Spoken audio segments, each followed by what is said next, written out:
Hello viewers, నేను మీ doctor Ramakrishna. అయితే చాలామంది ఈ మధ్యలో మీరు ఎక్కడికన్నా ఎళ్ళండి. అందరూ దేనితోటి బాధపడుతున్నారంటే ఫస్టు వైటమిన్ డీతో బాధపడుతున్నారు. బి12 తోటి బాధపడుతున్నారు.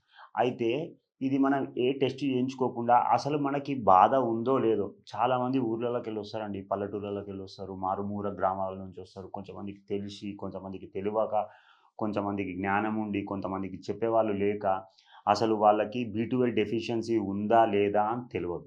ప్రతిసారి వాళ్ళకేమనిపిస్తది అనంటే, మీరు చూడండి చాలామంది నాకు నాలుక మండినట్టు అనిపిస్తుంది. నాలుకకి ఎక్కువ టేస్ట్ అనిపిస్తలేదు. నోట్లో పొక్కులొస్తున్నాయి అనిపిస్తుంది. ఇట్లాంటివి ఎక్కువ చెప్తారు. నాలుక మండినట్టు అనిపించినా, నాలుకకి టేస్ట్ లేదనిపించినా, నోట్లో పొక్కులున్నట్టున్నా, లేకపోతే నోట్లో మౌత్ అల్సర్స్ అంటారు గదా! అవి ఉన్నా, ఇంకొకటి చిన్న వయసులోనే హెయిర్ గ్రేయింగ్ అంటారు. Early greying hair, white hair రావడము. తర్వాత హెయిర్ ఫాల్ కావడము, కొంచెం నడవంగానే ఆయాసం వచ్చినట్టు అనిపియడము, అలాగే కొంచెం తినగానే కడుపు ఉబ్బినట్టు అనిపియడము, బ్లోటింగ్ అంటారు.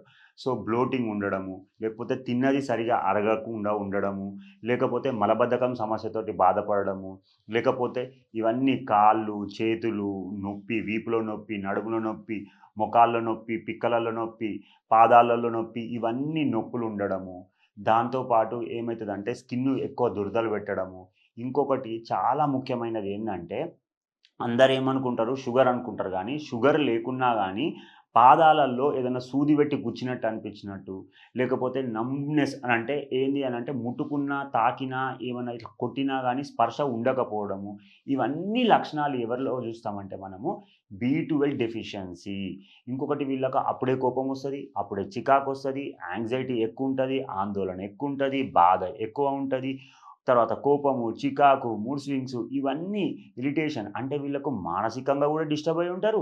శారీరకంగా గూడా డిస్టర్బ్ అయ్యి ఉంటారు. ఇంకొకటి చర్మ సమస్యలు ఎక్కువుంటాయి. కొన్ని కొన్ని సార్లలో వీళ్ళకేందంటే మూత్రం పోసినప్పుడు గానీ, మోషన్ పోయినప్పుడు గూడా గానీ మంట అనేది ఎక్కువ ఉంటది. ఇంకా వీక్‌గా ఉంటారు. ఇంకా ఏంది అనంటే రక్తహీనతతో గూడా బాధపడుతూ ఉంటారు. కొన్ని కొన్ని సందర్భాలలో రక్తహీనతతో పాటు జాండీస్ కామర్లంటారు గదా! సో, కామర్లు గూడా వీళ్ళకు ఉండే ఛాన్సెస్ ఎక్కువ ఉంటాయి. సో, ఎవరికైతే ఫస్ట్ క్లాసికల్ సైన్ గుర్తుపెట్టుకోండి. నాలుకల టేస్ట్ ఉండదు. నాలుక మంట అనిపిస్తది. ఇంకొకటి నోట్ల పొప్పిళ్ళు రావడము. ఇవన్నీ ఉన్నాయి అనంటే ఫస్ట్ పోయి బి12 కరెక్ట్ ఉందా లేదా చెక్ జేసుకోండి. ఇప్పుడు బి12 లోపిస్తే ఏమైతది? కొంచెం తిన్నా గాని కడుపు నిండదు. కడుపు నిండి కొంచెం తినంగానే కడుపు నిండినట్టు అనిపిస్తది. సో, ఎక్కువ తినలేకపోతారు. ఎక్కువ తినలేకపోతే ఎనర్జీ రాదు. ఎనర్జీ రాకపోతే ఏమైతది? ఆటోమేటిక్‌గా వీళ్ళకన్ని డెఫిషియన్సీస్ ఒస్తాయి. కావాల్సినంత హైట్ ఉండరు, గ్రోత్ ఉండదు, హెయిర్ ఫాల్ ఉంటది, వీక్‌నెస్ ఉంటది, డల్‌నెస్ ఉంటది, డిజీనెస్ ఉంటది, డ్రౌజీనెస్ ఉంటది, యాక్టివ్‌గా ఉండరు, ఏ పని చేయాలన్నా ఉత్సాహం ఉండదు.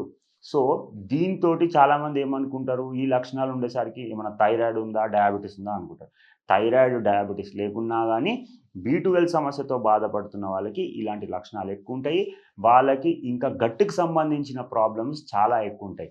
ఎందుకంటే మన ఇంటెస్టైనల్ ఫ్లోరా అంటారు. అంటే మన పూత ఉంటది గదా! పెద్ద పేగు, చిన్న పేగున్న పూత గూడా డిస్టర్బ్ అయిపోయి దాని ద్వారా ఏమైతుందంటే కొంచెం తినగానే ఉబ్బినట్టు అనిపిస్తది. సో, బి12 అనేది చాలా ఇంపార్టెంట్. హోమియోపతిలో దీనికి బెస్ట్ మెడిసిన్స్ ఉన్నాయి. చాలా మంచి మెడిసిన్స్ ఉన్నాయి. అయితే హోమియోపతి మెడిసిన్ తీసుకునేటప్పుడు ఎప్పుడైనా గుర్తుపెట్టుకోండి. జస్ట్ అట్లనే తీసుకోవద్దు. మీ దగ్గరున్న డాక్టర్‌ని సంప్రదించి హోమియోపతి మెడిసిన్స్ తీసుకున్నట్టయితే ఆటోమేటిక్‌గా దీనికి మంచి సొల్యూషన్ ఉంటుంది. ఇంకొకటేందంటే హోమియోపతిలో మానసిక లక్షణాలు, శారీరక లక్షణాలు, నువ్వు పొట్టిగున్నావా, పొడుగ్గున్నావా, సన్నగున్నావా, లావున్నావా, వెయిట్ ఎక్కువున్నావా, వెయిట్ తక్కువున్నావా, లేకపోతే తెల్లగున్నావా? నల్లగున్నావా? కోపం ఎక్కువొస్తదా? చికాకు ఎక్కువొస్తదా? ఎక్కువ మాట్లాడతారా? తక్కువ మాట్లాడతారా? ఉన్న దాంట్లో తృప్తి పడతారా? లేకపోతే ఎంత ఉన్నా తృప్తి పడకుండా ఉంటారా? భయాలు, కోపాలు, తాపాలు, చికాకులు, ఫోబియాస్, మానియాస్ కుక్కలంటే భయపడేటోడు ఒకడుంటాడు. హైట్స్ అంటే భయపడేటోడు ఒకడుంటాడు. నీళ్ళంటే భయపడేటోడు ఒకడుంటాడు. ఇట్లా రకరకాల లక్షణాలు ఇవన్నీ కన్సిడర్ చేసి మేము మందిస్తాం. సో, ఉట్టిగానే ఏదో వీడియో చెప్పినాం గదా! ఆ వీడియోలో చూసేసి మందేసుకుందామని అట్లా ఏసుకోకండి. మేము గూడా చెప్పిన వీడియోలలో గూడా మీరేదైనా జెప్తే దగ్గరున్న డాక్టర్‌ని సంప్రదించండి. లేకపోతే కిందనే మా నంబర్ స్క్రోల్ అయితుంది. ఆ నంబర్‌కి కాల్ జేసి ఒకసారి అపాయింట్‌మెంట్ తీసుకొని మాతోటి మాట్లాడి దానికి ది బెస్ట్ పాజిబుల్ సొల్యూషన్ తీసుకున్నట్టయితే చాలా మంచిగా మీకు B12 సమస్యతో పాటు గట్ హెల్త్ ప్రాబ్లమ్ వల్ల వచ్చిన B12 సమస్యకు కూడా మీకు ఒక సొల్యూషన్ ఉంటుంది. సో B12 ఉన్న వాళ్ళ అందరికీ ఇలాంటి ఈ నాలుక ప్రాబ్లము, నాలుక మంట, లేకపోతే నాలుక టేస్ట్ లేదు, ఇలాంటి ప్రాబ్లం ఉన్న వాళ్ళందరికీ వీడియో చేయండి, షేర్ చేయండి. అట్లీస్ట్ వాళ్ళకి తెలుస్తుంది నేను B12 ప్రాబ్లం ఉంది అని. పోయి టెస్ట్ చేయించుకోండి, అప్పుడు తెలుస్తుంది. దాని ద్వారా మనం ఏం స్టెప్స్ తీసుకోవాలో అది తీసుకుంటే ఆటోమేటిక్గా మనకు ఒక బెస్ట్ సొల్యూషన్ ఉంటుంది. నెక్స్ట్ వీడియోలో ఎలా B12 తీసుకుంటే ఏ ఫుడ్స్లో B12 ఎక్కువ ఉంటుందో మనం మాట్లాడుకుందాము. మా ఛానల్ని సబ్స్క్రైబ్ చేసుకోండి. Thank you.